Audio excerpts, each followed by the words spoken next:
रावत का पार्थिव शरीर। और ऐसे में जब उनके व्यक्तित्व के बारे में जो उन्हें जानते हैं वो जब बताते हैं तो कहते हैं कि किस तरीके का लगाव उनका था, और उन्होंने अपना नंबर उन जवानों को भी दे रखा था ताकि आप सीधे कनेक्ट उनसे कर सकें। एक खाई जो है अधिकारियों के बीच में, उसको काटने की कोशिश उन्होंने की और सीधे कहा कि अगर कोई भी समस्या होती है तो सीधे आप हमसे संपर्क कर सकते हैं। और यही एक खूबी जो आज सब कोई याद कर रहा है जब जनरल बिपिन रावत को तो बोलता हुआ नजर आ रहा है कि वो एक ऐसी शख्सियत थी जो अपने आप में एक वो अनुभव लोगों को दे जाती थी, चाहे वो सीखने के लिए हो, चाहे आगे बढ़ने के लिए हो, चाहे देश के लिए और ज़्यादा समर्पित होने की हो। ये सारी खूबियाँ उनमें थीं और वो ऐसे ही जवानों को प्रेरित भी करते रहते थे।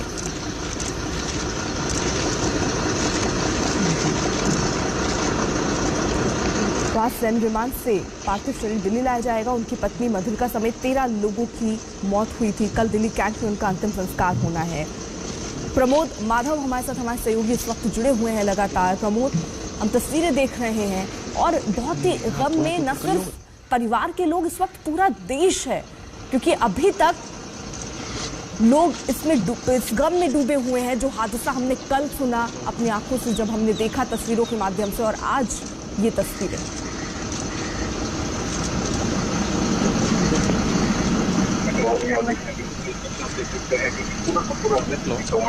यहाँ पे भी ऑफिशियल पहुंचे हैं और सबको मदद कर रहा है। यहाँ पे जैसे आपने बोला कि यहाँ पे हमको इन्फॉर्मेशन आया कि chief minister of Tamil Nadu M K Stalin भी यहाँ पे, मुख्यमंत्री भी आने का भी प्लान्स हो रहा है। वहाँ पे 10:45 जैसा वो पहुंचेगा और ब्लैक बॉक्स भी रिकवर हो गया अभी। लाइक वेरी इंपॉर्टेंट एस्पेक्ट के लिए पूरा लाइक अक्रॉस द नेशन एक बहुत ही बड़ा सवाल है, कैसा हुआ। That is actually something that has to be answered.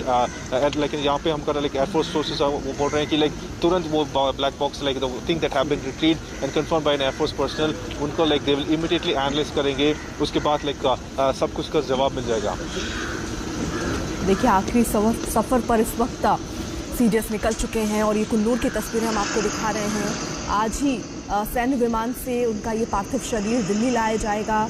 फिर कल उनका अंतिम संस्कार होना है। 11 बजे से कल 2 बजे तक अंतिम दर्शन का उनका कार्यक्रम रहने वाला है और कामराज मार्ग से उनकी अंतिम यात्रा निकलेगी। तो जनरल का आखिरी सफर नम आंखों से इस वक्त हर कोई उन्हें विदाई देता हुआ।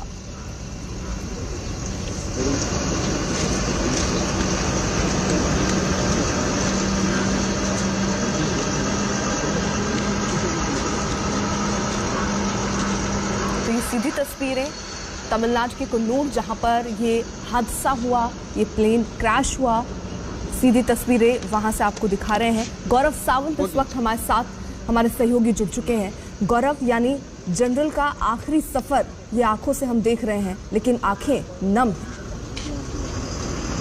इस समय मद्रास रेजिमेंटल सेंटर कुन्नूर में, ये वेलिंगटन में है मद्रास रेजिमेंटल सेंटर, और जहाँ पर general Bipin Rawat, Shrimati Madhulika Rawat, lieutenant colonel Harjinder Singh समेत जो उस हेलीकॉप्टर में लोग सवार थे, Mi-17V5 भारतीय वायुसेना का जो मीडियम लिफ्ट ट्रांसपोर्ट हेलीकॉप्टर है, उसमें जो लोग सवार थे उनके पार्थिव शरीर को यहाँ रखा जा रहा है, तिरंगे में लिपटा पार्थिव शरीर। और अब तमिलनाडु के राज्यपाल, तमिलनाडु के मुख्यमंत्री, अधिकारी उनको यहाँ अपना सम्मान देंगे और फिर वायुसेना के एक विशेष विमान में आज दोपहर बाद इन सभी लोगों के पार्थिव शरीर को राजधानी दिल्ली लाया जाएगा।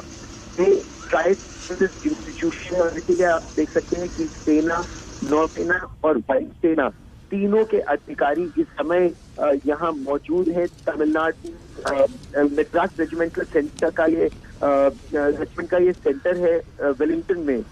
तो सेना, नौसेना और वायुसेना, क्योंकि जनरल बिपिन रावत का जो पूरा काम था चीफ ऑफ स्टाफ बनने के से ही वो इंटीग्रेशन और आर्मी इमीडिएट एयरफोर्स में एक साथ स्थापित करने के लिए और इसी काम के लिए वो उन्होंने अपने आप को पूरी तरह से डेडिकेट कर दिया था। ये उनका और उनकी पत्नी का पार्थिव शरीर अब यहाँ पर लाया गया है। मद्रास रेजिमेंट के अफसर और जवान सम्मान देने के लिए, आखिरी सम्मान देने के लिए मद्रास रेजिमेंटल सेंटर पर यहाँ पर तैनात है। नेता तमिलनाडु के वो यहाँ पर आएंगे और जैसा आप देख सकते हैं गन कैरेज है, सेना का एक ट्रक जिससे विशेष रूप में इस तरह से सुसज्जित किया गया है। इस विशेष ट्रक में आमतौर पर एक गन पार्थिव शरीर को यहाँ पर लाया जाएगा और उसके बाद सम्मान दिया जाएगा। बिल्कुल, तो ये सीधी तस्वीरें हम कुन्नूर की ही दिखा रहे हैं। आज सैन्य विमान से उनका पार्थिव शरीर दिल्ली भी लाया जाना है और इस वक्त सबकी आंखें नम हैं। अंतिम विदाई देते हुए यहाँ पर तीनों सेना के अध्यक्ष, यहाँ पर तीनों सेना के जो जवान हैं वो मौजूद हैं। साथ ही साथ राज्यपाल और मुख्यमंत्री भी यहाँ पर पहुँचेंगे, अंतिम विदाई देंगे और इसके बाद आज सैन्य विमान से ही पार्थिव शरीर जो है वो दिल्ली के लिए रवाना हो जाएगा। पत्नी मधुलिका समेत 13 लोगों की निधन इस विमान हादसे में हुई है। कल दिल्ली कैंट में अंतिम संस्कार होना है। उत्तराखंड में 3 दिन का राजकीय शोक भी घोषित किया गया है। गौरव, याद होगा आपको, इससे पहले भी एक हेलीकॉप्टर हादसा हुआ था, लेकिन उसमें विपिन सीडीएस बाल बच गए थे और उन्होंने कहा था मैं तो पहाड़ी आदमी हूँ, इतनी आसानी से नहीं खत्म होऊंगा। आज वो सारे शब्द कानों में गूंज रहे हैं। उस समय जनरल विपिन रावत रंगा पहाड़ में तैनात थे और वो चीता हेलीकॉप्टर था 2015 के बाद के।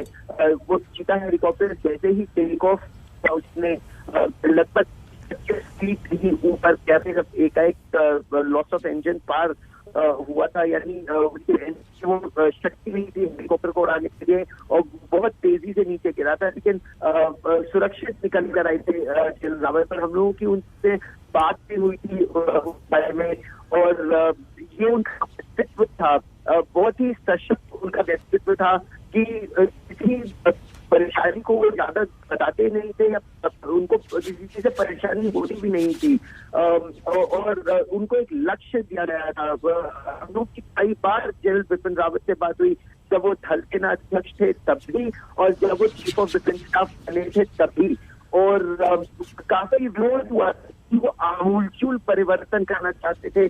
जिस तरह से सेना, नौसेना और वायुसेना इस समय चल रहा है, सशक्तिकरण उनका लक्ष्य था और उन्होंने उसका रोड मैप भी हम आज तक से एक्सक्लूसिव बातचीत में जनरल बिपिन रावत ने उस लक्ष्य के बारे में बताया भी, उस रोड मैप भी हमें बताया था कि सबसे पहले एयर डिफेंस कमांड बनाएंगे। एयर डिफेंस कमांड बनाने के बाद नेशनल मैरिटाइम कमांड जो होगी, मैरिटाइम कमांड बनेगी और उसके को आगे बढ़ाया जाएगा, चाहे वो ईस्टर्न क्षेत्र कमांड हो, वेस्टर्न क्षेत्र कमांड हो, और उस हिसाब से सेना आगे बढ़ेगी।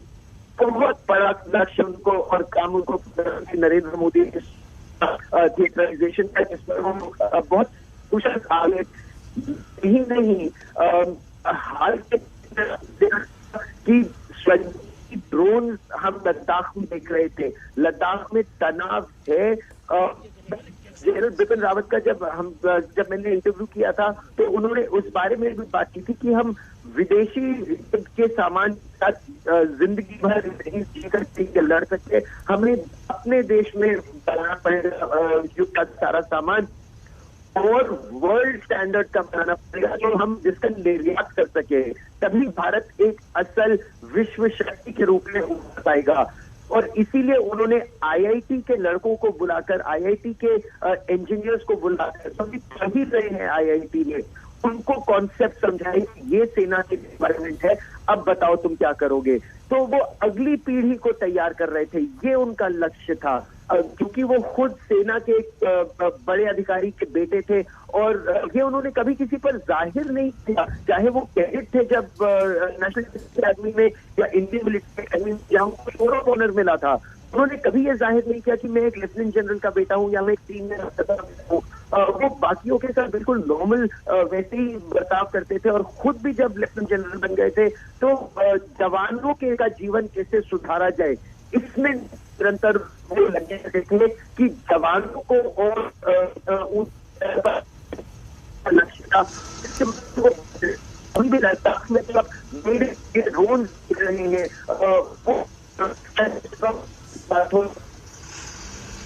बिल्कुल गौरव, आप रहिए और नजर बनाए रखिए।